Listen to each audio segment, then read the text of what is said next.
Hello and welcome to Radiation Safety and Protection. My name is Leah and I will be guiding you through the most important things that you need to know about radiation safety physics, principles, protection, and associated job duties. Let's start with the history of X-rays and radiation. All the way back in December of 1895, a physicist named Willem C. Röntgen discovered X-rays with the help of his wife. He ultimately won the Nobel Peace Prize in 1901 as a result of his work. By June of 1896, just 1 year after their discovery, the first patient was treated with radiotherapy. Dr. Emil Hermann Grube used X-rays to radiate a patient with breast cancer.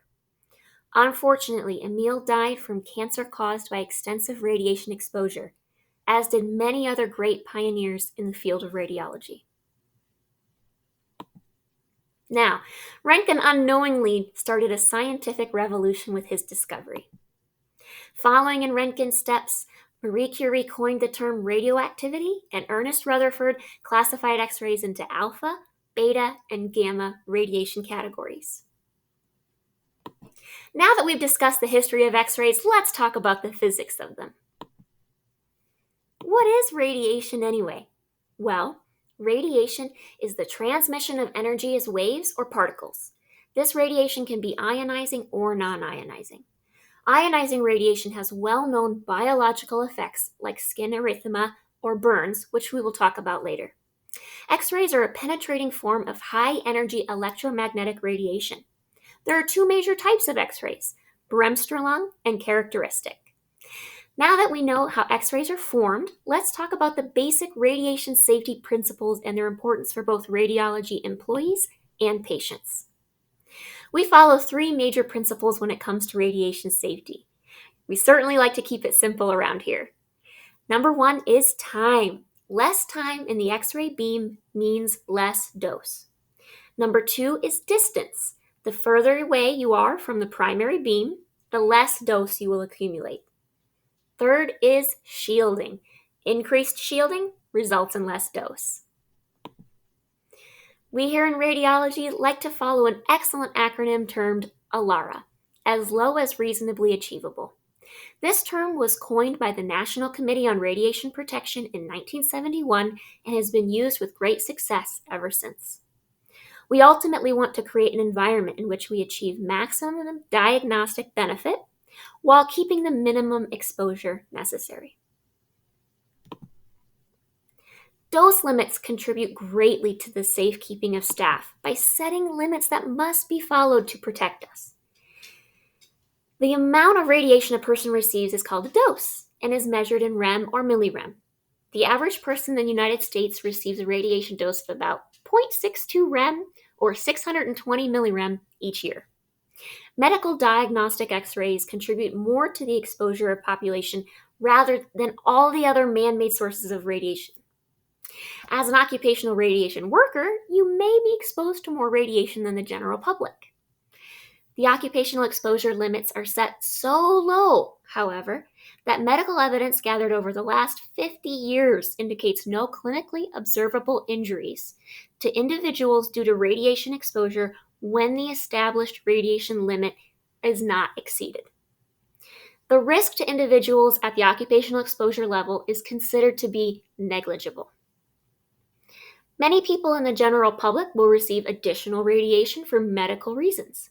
The annual radiation dose averaged over the entire United States population from diagnostic medical X-rays is only 72 millirem per year. The average dose of one chest X-ray is only 45 millirem. The current exposure limits for people working in the radiation environment have been developed and carefully reviewed by nationally and internationally recognized groups of scientists.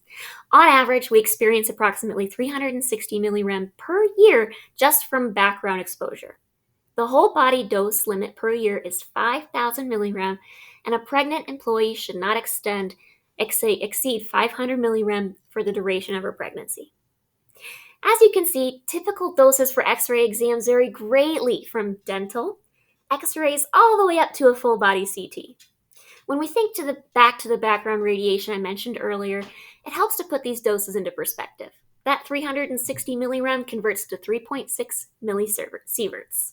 For example, an upper GI on this list would be equivalent to 1 year of background radiation. Knowing our dose limits is all well and good. Unfortunately, there were many times in history when we either didn't know the terrible effects of radiation or we failed to stop them in time. Let's discuss two well-known examples of radiation exposure today: the Radium Girls and the Chernobyl accident. The Radium Girls were a group of female factory workers that painted watch faces in the 1920s. The paint was self-luminous and made of radium. While the creators of the product and the managers of the plant knew radium was dangerous and could produce acute radiation syndrome, they did not tell the women handling it each and every day. In fact, they encouraged the workers to ingest copious amounts of radium by pointing their brushes on their lips for a more accurate tip. Many women died or suffered horrible radiation poisoning and cancers before the practice was stopped. Chernobyl is another commonly referenced incident in which large amounts of radiation affected a population in modern-day northern Ukraine. Often termed the worst nuclear accident in history, it is one of only two events to ever be classified as a level 7 or major accident. That is one of the highest possible level. That is the highest possible level on the international scale of nuclear and radiological events. Even 20 years after the incident, the amount of radiation material remaining is incredible.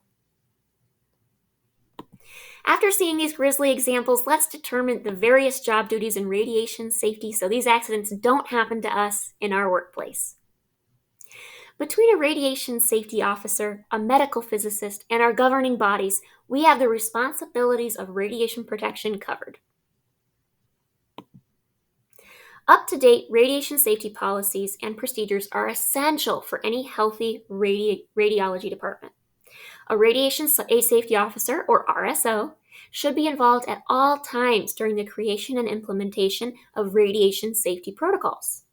Their responsibilities are vast, including everything from instrument calibration to evaluating compliance with regulatory and licensure requirements.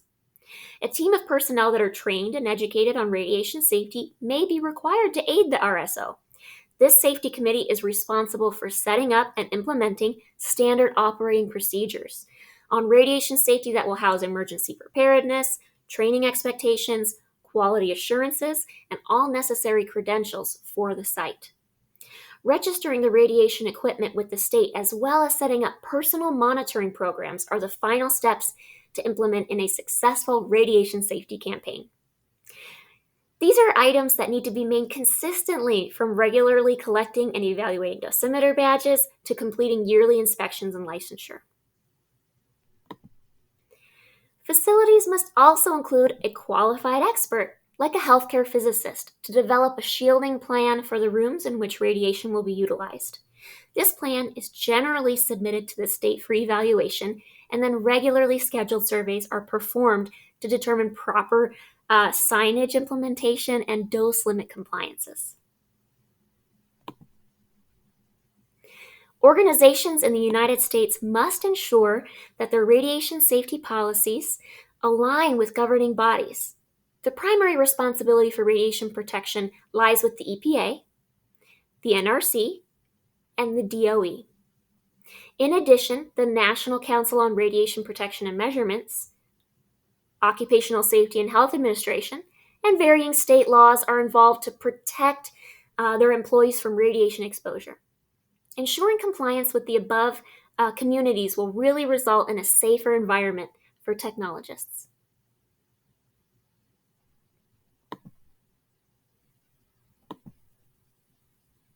In conclusion, accuracy, consistency, and efficiency in radiation safety practice implementation goals are key to determine proper safety in every department.